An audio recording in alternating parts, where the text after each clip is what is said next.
Welcome to my vlog on big data and cybersecurity. My name is Lipyeow-Lim. I'm a computer scientist, an educator, and a software engineer. So today I'm going to talk about per-user anomaly detection using the Python Outlier Detection library.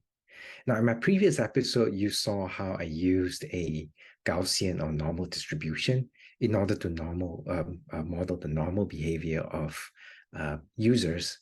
And we did a per user, per modality modeling of behavior that we then combined with a Fusion risk scoring framework. And really, I want to extend that now and, in fact, pose the question that you might say, oh, that was just a very heuristic-based Gaussian model. Can we do some serious anomaly detection AI models? And the answer is yes. And there are several reasons why you may be interested in doing that. From an insider threat point of view, every individual, every user is different. They have different activity patterns. And really trying to cluster them and do one model per cluster is not going to be as accurate as having a separate model for each user.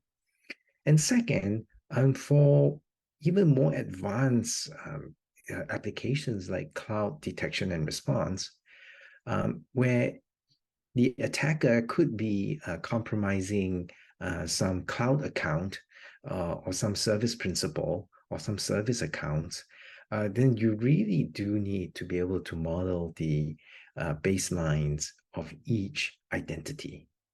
And so this is where this approach becomes really, really important. So let's jump right in, right? I'm going to show you how to do that in the lakehouse.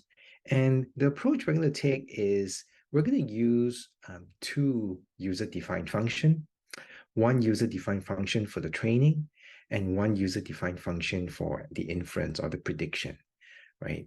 And the way we're going to do this is this.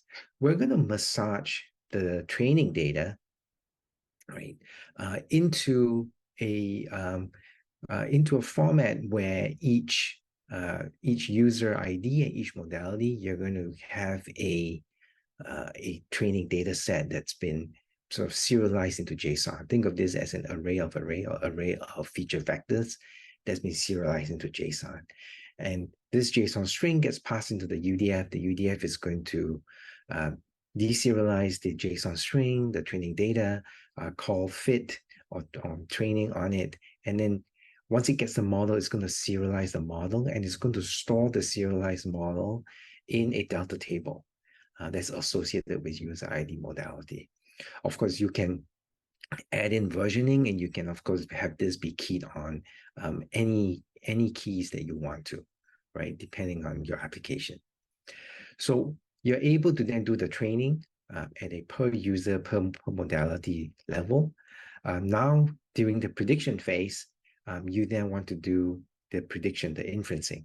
And basically going to do something very similar, right? You're going to, again, massage the feature vectors into an array, and you're going to then stitch in the model string, right? The per user, per modality model string.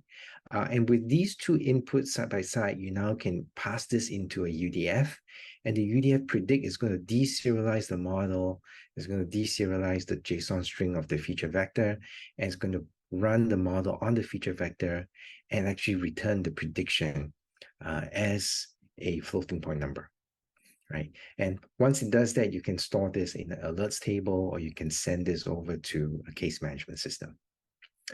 So this is an overview of how that works. Now in production, you'll have to deploy, of course, each of these phases. You can update the models every couple of months or every year, and you can do the prediction possibly every week, but on a window of, say, 3 months or 6 months of data.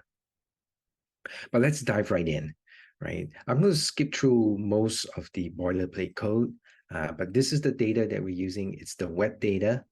It's the web data that we used in the previous episode. This is the implementation of the UDF. And again, it's exactly what I described earlier. There's nothing that groundbreaking here, but just when when we serialize the model, we are just pickling it and then base 64 encoding it into a string that's easily manipulated. In the training UDF, we're just using the ECOD model. You can use any model that you want.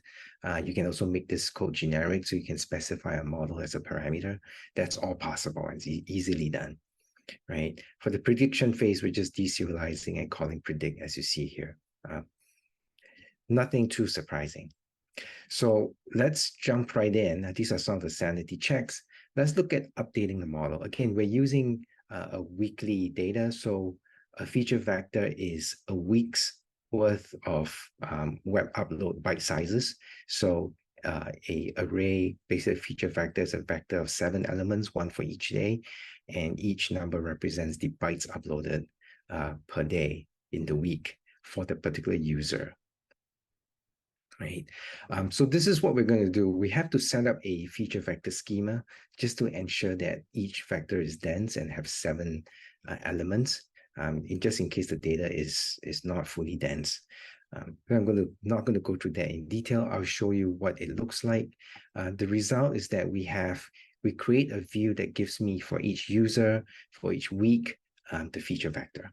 And we're going to use this view both for training and for prediction.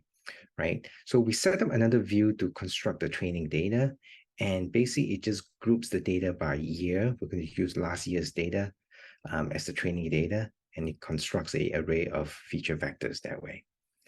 Now we're ready to actually update the models table.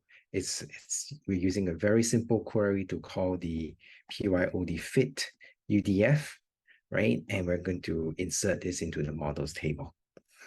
And so you would be putting this into a workflow jobs, and you will run this, say, every couple of months. So in this case, we have 1,000 users, so we have 1,000 models updated. And this is what the models table look like. Now for inferencing, it's, again, very simple. We're going to use the same weekly feature vector table.